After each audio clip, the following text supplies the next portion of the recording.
ಭ್ರಷ್ಟ ಅಬಕಾರಿ ಇಲಾಖೆ ಅಧಿಕಾರಿ ಅವರಿಗೆ, ಲಂಚಕೋರ ಅಬಕಾರಿ ಇಲಾಖೆಯ ಅಧಿಕಾರಿಗಳಿಗೆ, ಕಮಿಷನ್ ದಂಧೆ ನಡೆಸುತ್ತಿರುವ ಅಬಕಾರಿ ಇಲಾಖೆಗೆ, ಲಂಚಕೋರ ಅಬಕಾರಿ ಇಲಾಖೆಗೆ ಬೇಕೇ ಬೇಕು, ಬೇಕೇ ಬೇಕು.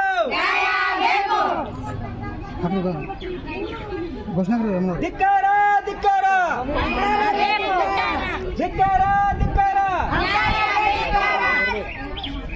ಬೇಕೇ ಸಲ್ಲಿಸುತ್ತಿದ್ದು 2 ಸಾರಿ ಮನವಿ ಸಲ್ಲಿಸಿದ್ರು, ಯಾವುದೇ ಪ್ರಯೋಜನ ಆಗಿಲ್ಲ.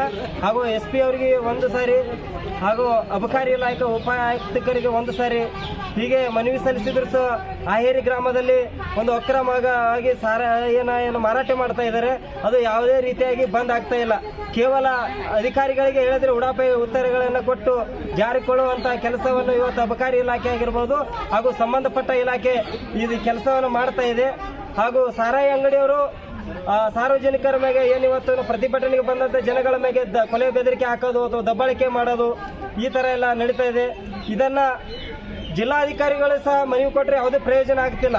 ಇವತ್ತು ಸಾರ್ವಜನಿಕರನ್ನ ಕೂಲಿ ಕಾರ್ಮಿಕರಾಗಿ ಅಥವಾ ಎಲ್ಲ ಇವತ್ತು ಬಡ ಕುಟುಂಬದವರಾಗಿದ್ದು ಏನಿವತ್ತು ಮನವಿ ಸಲ್ಲಿಸಿದ್ರು ಪ್ರಯೋಜನ ಆಗ್ತಾ ಇಲ್ಲ.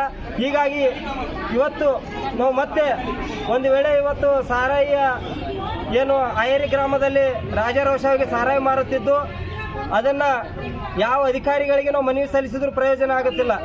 ಒಂದು ವೇಳೆ ಈ ಸಾರಿ ಈ ಮನವಿಯನ್ನ ಸ್ವೀಕರಿಸಿ ನಮಗೆ ಒಂದು ಸಾರ್ವಜನಿಕರ ತಕ್ಕ ನ್ಯಾಯ ಒದಗಿಸದೇ ಇದ್ದಲ್ಲಿ ಕೆಲವೇ ದಿನಗಳಲ್ಲಿ ಇಲ್ಲಿ ಜಿಲ್ಲಾಧಿಕಾರಿಗಳ ಕಚೇರಿ ಮುಂದೆ ಉಪವಾಸ ಸತ್ಯಾಗ್ರಹ ಮಾಡಿ ಇದು ನಮ್ಮ ಸಮಸ್ಯೆ ಪರಿಹಾರ ಹರಿಯವರೆಗೂ ನಾವು ಇಲ್ಲಿ ಧರಣಿ ಕೂಡ್ತೇವೆ ಅಂತೇಳಿ ನಾನು ಹೇಳಕ್ ಇಷ್ಟಪಡ್ತಾ ಇದ್ದೀನಿ.